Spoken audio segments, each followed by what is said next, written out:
आयुरा, जो तो आपापल्या बुद्धीप्रमाणे विचार करत होता. प्रयत्न करूनही दोघं एकमेकांपर्यंत पोहोचू शकले नाही. नियती असेल की अजून काही, पण त्याचा फोन स्विच ऑफ झाला होता, तर हिने त्याचा नंबर ब्लॉक केला होता. आता आयुष घरी जाऊन कॉल करेल तेव्हा नक्की काय होईल इथून पुढे. सध्या तरी आयुष झोपला होता शांत, तर सुगंधा आपल्याच विचाराच्या गर्त्यात अडकली होती. रडून रडून ती झोपी गेली होती. निधी घरी आली ती खुशीतच. समीर सारखी तीही खुशीत होती. जेवून झाल्यावर लगेच तिने समीरला मेसेज केला, जेवला? हे टाईप करताना निधीच्या चेहऱ्यावर हसू होतं, जे मोठंही नाही आणि लहानही नाही. हो, आत्ताच जेवलो. तू जेवलीस? समीरने निधीला विचारलं. हो. काय करताय? निधी आता त्याची पलपलची खबर ठेवणार वाटतं.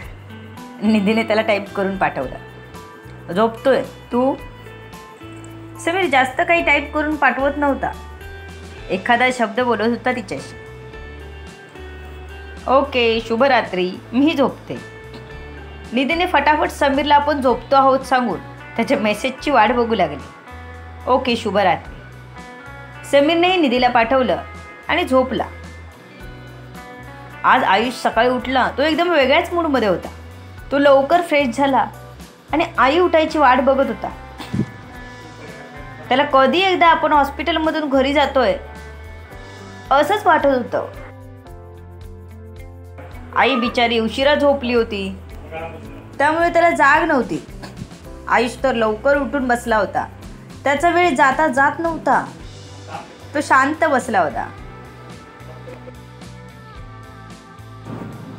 जवळजवळ अर्धा एक तासाने आई उठली. तिने बघितलं तर आयुष लवकर उठून फ्रेश होऊन बसला होता. काल ती आयुषसोबत थांबली होती, कारण आता स्पेशल वॉर्डमध्ये त्याला घेतलं होतं, त्यामुळे ती थांबू शकत होती. तेवढ्याच आराध्याला आराम म्हणून मग आईच थांबली होती. डॉक्टर 9 वाजता येणार होते. आईने मग सोबत आणलेली पेस्ट आणि ब्रश काढला आणि बाथरूममध्ये फ्रेश व्हायला गेली. 9 वाजता डॉक्टर आले. त्याने आयुषला चेक केलं.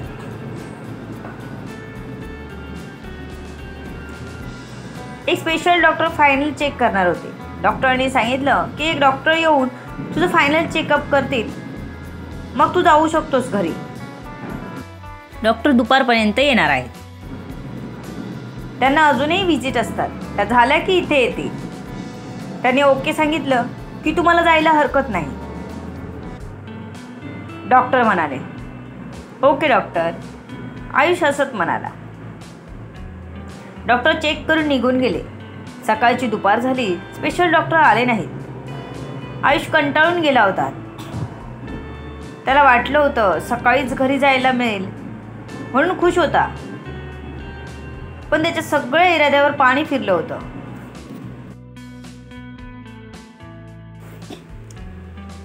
शेवटी आईने दोघांसाठी जेवण मागवलं. अवनी दुपारचं जेवण घेऊन हॉस्पिटलमध्ये आली. दुपारचं जेवण झाल्यावर अवनी घरी निघून गेली. आयुष मात्र नाराज बसला होता.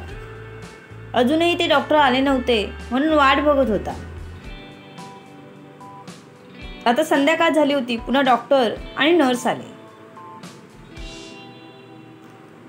आज ते डॉक्टर येऊ शकले नाही. आत्ताच त्यांचा फोन आला होता. उद्या येतील, तेव्हा तुम्हाला उद्या सोडता येईल. एकदा त्यांनी बघितलं म्हणजे टेन्शन राहणार नाही, डॉक्टर म्हणाले आणि आयुषला चेक करून निघून गेले. नर्सने आयुषचं ड्रेसिंग केलं आणि तीही निघून गेली.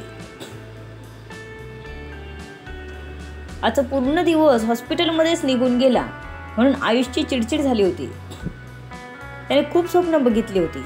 आज घरी जाऊन त्याला सुगंधाला कॉल करायचा होता, पण इलाज नव्हता आणि आईकडे सुगंधाचा नंबर नव्हता.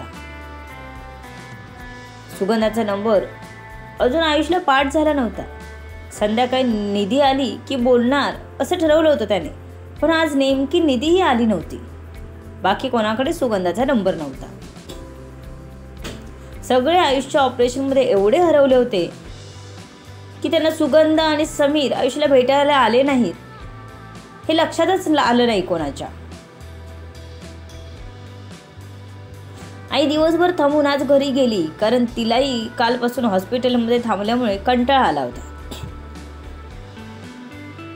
घरी जाऊन आंघोळ केल्याशिवाय माधवीला बरं वाटणार नव्हतं. आराध्य रात्री झोपायला जाणार होता. थोडा वेळ आयुषजवळ कोणीच नव्हतं. आयुष आता पडून होता. त्याला बरं वाटून सुद्धा त्याला घरी जाता येत नव्हतं. ज्या गोष्टीची आपल्याला जास्त गरज असते ती गोष्ट जास्त आपल्यापासून लांब जाते. आयुषला तसंच वाटलं होतं. अतिशय हतबल वाटून त्याच्या डोळ्यात पाणी जमा झालं, कारण तो कोणालाच ओरडून सांगू शकत नव्हता की मला घरी जाऊन सुगंधाशी बोलायचं आहे. माझा फोन कोणीतरी चार्जिंग करून मला द्या, कारण त्याच्या काळजीने सगळे त्याला मोबाईलला हातही लावू देत नव्हते. आजची रात्र अशीच गेली. उद्याच्या भरवशावर आयुष जेवून झोपला. सुगंधाई सकाळी उठल्यापासून शांत होती. तिने आयुषला ब्लॉक केलं खरं, पण तिला स्वतःलाच अस्वस्थ वाटू लागलं होतं. आपण आतून आजारी असल्यासारखं वाटत होतं. आयुषचा विचार मनातून काही केला जात नव्हता. जितकी त्याच्यापासून लांब जायचा प्रयत्न करत होती तितकी त्याच्या आठवणी जास्तच हरवत होती. ही हुरहुर काही वेगळीच होती. तिला स्वतःला काहीतरी वेगळं जाणवत होतं. प्रेम एकदा मनापासून झालं की त्यापासून वेगळं होणं आपल्या आवाक्याबाहेरची गोष्ट होऊन जाते, हे तिला जाणवलं. ब्लॉक करूनही मोबाईल बघायची तिची इच्छा प्रबळ होत होती. म्हणजे त्याने दुसऱ्या नंबरवरून कॉल करावा, आपली आठवण काढावी आणि सर्व विसरून आपण त्याच्याकडे धावत जावं, खूप रडावं, हलक्या हाताने त्याच्या छातीवर मारून सांगावं किती मिस केलं त्याला मी, किती वाट बघितली त्याची मी. सर्व हेवेदावे विसरून त्याच्या सगळ्या चुका माफ करून एकाच मार्गाने जागण्याचा निर्णय घ्यावा.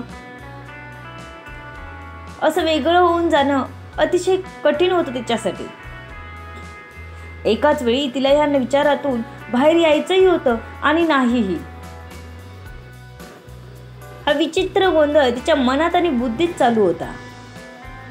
ती त्याच विचारात फ्रेश होऊन बाहेर आली.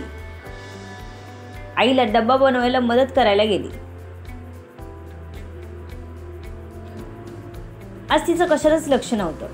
आज पोळी भाजताना कधी नव्हे तो 2-3दा हाताला चटका बसला होता. तिच्या तोंडून निघणाऱ्या डुकऱ्या आवाजाने आईचं लक्ष तिच्याकडे जात होतं. आज खरं तर तिसरा दिवस होता. मेसेजला रिप्लाय यायचा, पण त्याआधीच तिने आयुषला ब्लॉक करायचं पाऊल उचललं होतं. आता वाट बघायला नको होती तिने, पण मन होतं की तिला आवरता येत नव्हतं. पोळी भाजताना तिचे डोळे भरून आले होते. तिला डोळे पुसताना बघून आई तिच्या जवळ आली.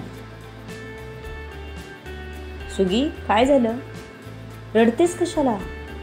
आईने तिला थोडं पाठीत हात ठेवून थोपटत विचारलं. तिला आपल्या हाताने धीर देत होती. काही नाही, सुगंधा बोलली. तिला आईला काही सांगायचं नव्हतं म्हणून ती असं बोलली होती, पण आई काही ऐकणार नव्हती. सुगी, तू रडतेस आणि काही नाही म्हणतेस, हे कसं? काय आहे ते बोल, त्याशिवाय आम्हाला कसं कळणार? अशी रडत राहिलीस तर तुझा जो प्रॉब्लेम आहे तो कसा जाणार? तू सांग बघू मला. आई हट्ट करावा तसं बोलली. काही नाही आई, मला आयुषला विसरायला थोडा वेळ लागेल. मला त्याला विसरायचं आहे, सुगंधा म्हणाले आणि आईला मिठी मारून रडू लागली. आईला काही कळेना की अचानक सुगंधा असं का म्हणाली. आयुषला का विसरायचं आहे तिला? तिला रवीशीही लग्न करायचं नाही असं ठामपणे म्हणाली. मग आता काय झालं? पण एकदम प्रश्न विचारून सुगंधाला भंडावून सोडायचं नव्हतं, म्हणून शांत बसली होती.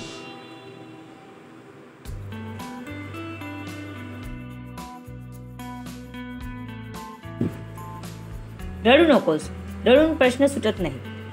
एकदा त्याला भेट आणि मग काय ते ठरव. कारण घाईत घेतलेले निर्णय नेहमी पश्चाताप करायला लावतात.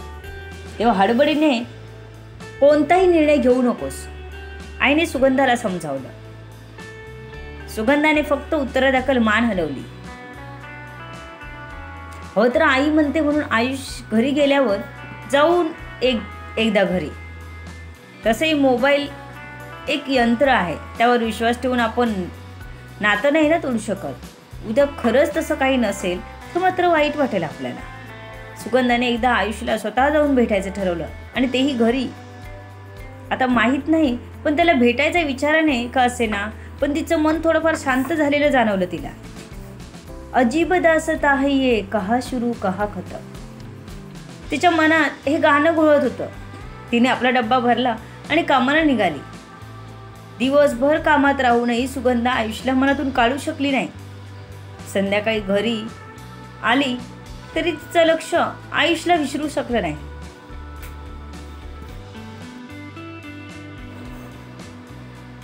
समीर आणि निधी मेसेजवर बोलत होते.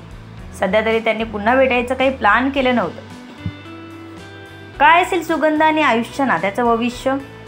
अरेंज मॅरेजने पुढे गेलेली सरकलेली गाडी आता लव्ह मॅरेजवर येऊन ठेपली आहे, धडकली आहे. काय होईल पुढे? खरंच वेगळे होतील का दोघे, का होतीलही? To be continue. सर्व गोष्टी जाणून घेण्यासाठी पुढील येणारे भाग ऐकायला आणि वाचायला विसरू नका. तुमच्या अमूल्य प्रतिसादाची आतुरतेने वाट बघते. लेखिका शब्दवेदी उर्फ संतोषी गजानन राणे पाताडे. धन्यवाद. ह्या कथेला जास्तीत जास्त लोकांपर्यंत, मित्रमैत्रिणींपर्यंत शेअर करा, लाईक करा, कमेंट करा.